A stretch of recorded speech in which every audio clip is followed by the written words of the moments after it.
Aujourd'hui, il y a beaucoup de mises à jour intéressantes depuis la direction de Liman. Ici, dans un combat brutal pour Terni, les soldats russes ont été lancés vague après vague d'assaut, seulement pour faire face à la puissance de feu ukrainienne implacable. Ce qui a suivi sur le champ de bataille a été décrit par les soldats russes survivants comme des scènes tout droit sorties d'un film d'horreur, avec la lutte pour ce petit village entraînant l'élimination de plus d'1 millier de soldats russes. L'objectif des forces russes dans cette zone était de prendre Terni, ce qu'elles n'ont pas réussi à accomplir après plus d'1 an d'assaut constant. En prenant le contrôle de la localité, les forces russes accompliraient la première étape pour éliminer le pont ukrainien sur la rive et de la rivière Zerobey, tout en sécurisant le flanc de leur tête de pont à l'ouest. Ce faisant, les forces russes ne seraient séparées de Liman que par quelques kilomètres de champs ouverts. Pour y parvenir, les commandants russes envoient de petits groupes d'infanterie dans des assauts jour et nuit, espérant submerger les défenseurs ukrainiens qui décrivent la situation comme un tapis roulant constant de petits assauts russes. L'avantage principal des forces russes dans cette zone est leur tête de pont dans le village d'Ivanivka sur la rive ouest de la rivière Zerobey. Ces positions ont permis aux forces russes de couper l'une des 2 lignes d'approvisionnement ukrainiennes vers Terni et de placer les positions ukrainiennes dans le village dans un chaudron. En plus de cela, si nous regardons la carte topographique, nous pouvons voir que les Russes contrôlent les hauteurs à l'est et à l'ouest de Terni. Cela permet à leurs équipes de reconnaissance d'observer les positions et les mouvements ukrainiens dans le village, qui est situé dans les basses terres. Cependant, au cours de l'année passée d'assauts intenses, les Russes ont perdu tellement de transporteurs blindés et de chars ici qu'ils ont été contraints d'utiliser des voitures civiles et des camions non blindés pour déployer leurs soldats sur la ligne de front. De plus, les Russes doivent encore traverser plus de 10 km de champs ouverts pour atteindre les positions ukrainiennes.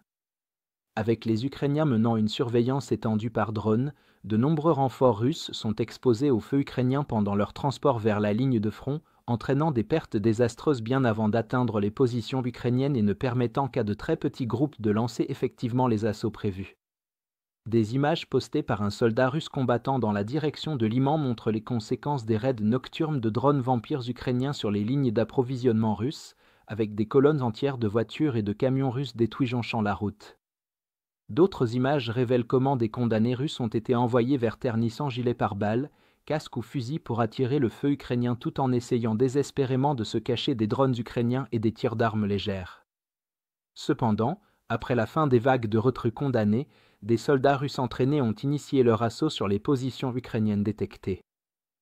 Malgré leurs compétences et leur agressivité, leur petit nombre ne pouvait pas compenser les renseignements en temps réel reçus des opérateurs de drones ukrainiens, car les défenseurs ukrainiens ont pu éliminer les soldats russes alors qu'ils avançaient. Plus tard, un soldat russe a publié une autre vidéo de lui marchant à travers une ligne d'arbres en direction du front, où les conséquences des tactiques suicidaires russes deviennent de plus en plus évidentes. Alors qu'il continuait à marcher parmi les corps de dizaines de soldats russes, il a exprimé l'odeur terrible sur le chemin du front tout en décrivant la scène comme, je cite, « un film d'horreur, montrant l'ampleur immense des pertes russes ». Dans l'ensemble, la récente campagne russe pour Terni a entraîné la mort de plus d'1 millier de soldats russes dans des batailles acharnées, tout cela pour une petite localité. La 60e brigade mécanisée séparée ukrainienne a efficacement repoussé les efforts combinés de 2 divisions russes à pleine puissance, en étant en infériorité numérique d'environ 5 contre 1, non seulement autour de Terni, mais sur toute la rivière Zerobey. Pourtant, les défenseurs ukrainiens parviennent à épuiser les capacités offensives russes autour de Terni et à infliger de lourdes pertes.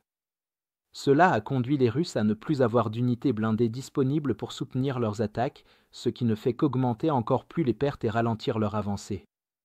Les forces russes continueront à subir de lourdes pertes alors qu'elles viennent seulement d'entrer à Terni, devant encore souffrir davantage pour réellement prendre la localité.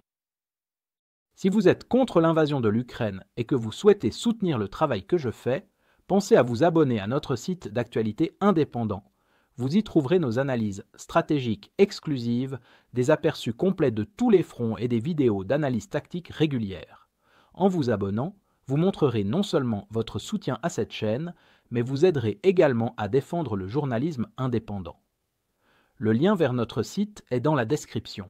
Merci d'avoir regardé ce reportage et je remercie tous ceux qui ont décidé de nous rejoindre.